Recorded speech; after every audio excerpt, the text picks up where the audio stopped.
আমার কাছে খুবই ভয়ানক একটি তথ্য লাগে যখন আমরা বারবার কথা বলি এবং শুনি যে কেন কাজ করছে না সরকারের ভেতরের সরকার, অদৃশ্য শক্তি। তো এই অদৃশ্য শক্তি যখন এ ধরনের ঘটনা ঘটায়, সেই অদৃশ্য শক্তিকে এতই শক্তিমান কিনা যে সেটা আমরা জানতে পারবো না, বা আপনার রাজনৈতিক দলগুলো সেটা জানারও চেষ্টা করবেন, এটা আমি আপনার কাছে জানতে চাই। এর পাশাপাশি আমরা দেখলাম যে এই ঘটনার প্রেক্ষিতে একটি পরিবর্তন আসছে, সেটা স্বরাষ্ট্র উপদেষ্টার ক্ষেত্রে আমরা দেখছি যে রদবদল হচ্ছে।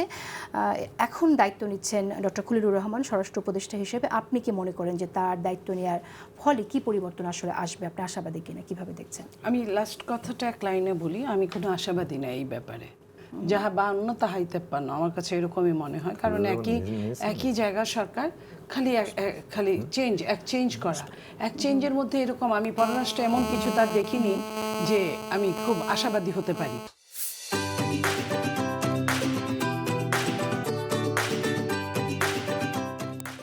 পররাষ্ট্র একরকম, ওইখানে উন্নত অনুন্নত কিছু হয় নাই, বাট স্বরাষ্ট্র কিন্তু অনেক সেন্সিটিভ, ভীষণ সেন্সিটিভ।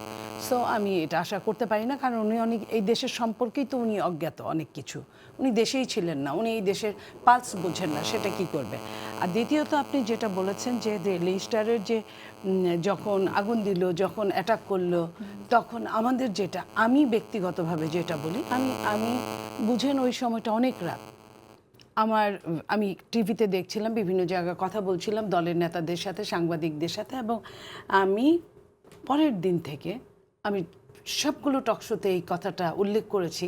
আমার কাছে মেন যেটা মনে হয়েছে যে হাদিকে নিয়ে এত ঘটনা, সেই হাদি বলেছে তার জীবদ্দশায় যে ডেইলি স্টার, প্রথম আলো তুমি বিরোধিতা করবা, তাকে ভাঙবা, চুরবা, আগুন দিবা, তুমি পারলে তার মতো আরো 10টা বানাও, 9টা বানাও, বিকল্প বানাও।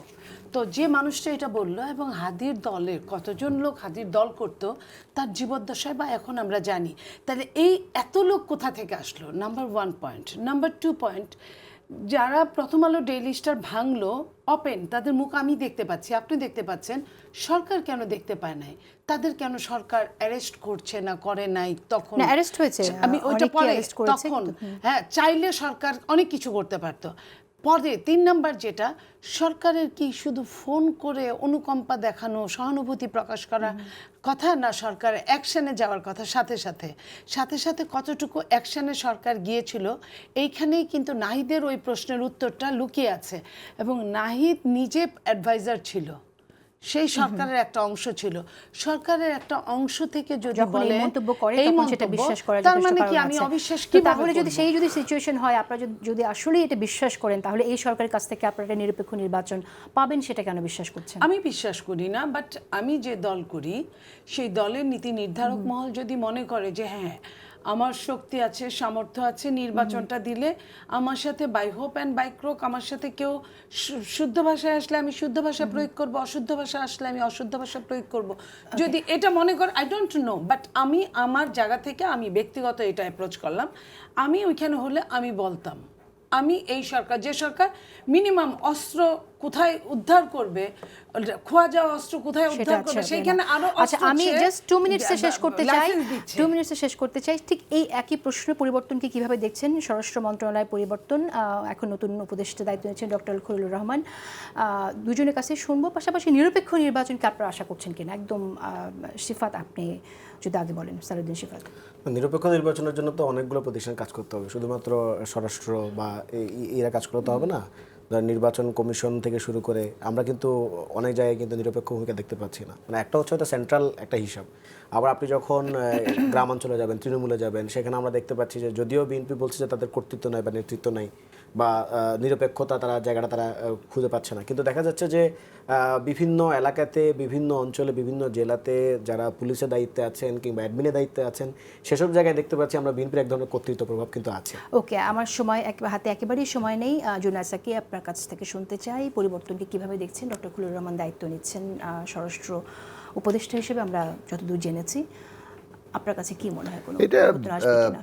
সরকারের এই পর্যন্ত যে পারফরমেন্স, যে মানে দেশের রাষ্ট্রের প্রতিষ্ঠানগুলোকে এফেক্টিভ করার ক্ষেত্রে তারা আসলে খুব বেশি এফেক্টিভ কোনো জায়গাতেই করতে পারেননি। বরং বলা চলে যে বিদ্যমান প্রশাসনের কাছে অনেকটা তারা মানে কি বলে যে জিম্মি আত্মসমর্পণ করে ফেলা খুব কিংবা একটা তাদের- পরিবর্তন হবে বলে আপনি মনে তো করছেন না? সেক্ষেত্রে আমি নিশ্চিত নই যে এটা, কিন্তু সরকারের কাছে আমরা সেটা প্রত্যাশা করি যে যদি তারা আইনশৃঙ্খলা বাহিনী সহ সমস্ত ইনস্টিটিউশনকে একটা ফেয়ার ইলেকশনের জন্য প্রস্তুত না করেন, তাহলে কিন্তু বাংলাদেশ যে সংকটের গোড়া, এই ভোট কিন্তু সংকটের গোড়া, এবং এখান থেকে যে বেরোতে পারে নাই, এটা এবারও বেরোতে পারবে কিনা সেই প্রশ্নটা কিন্তু থেকে যাবে। আপনারা প্রত্যাশা কেন শুধু করছেন? আপনারা রাজনৈতিক দলগুলো রাজনৈতিক আপনারা তো সরকার তো কথা আপনারা তো শোনে একটা না। প্রস্তাবনা নিয়ে আচ্ছা, যাবেন। প্রস্তাবনা তো দিয়েছি, প্রায় 3-4 মাস ধরে কথা বলছি যে একটা রাজনৈতিক দলগুলোর ভূমিকা অত্যন্ত গুরুত্বপূর্ণ। সরকার, ইলেকশন কমিশন উদ্যোগ নিতে হবে, পলিটিক্যাল পার্টি সহ একটা মনিটরিং কমিটি করতে হবে।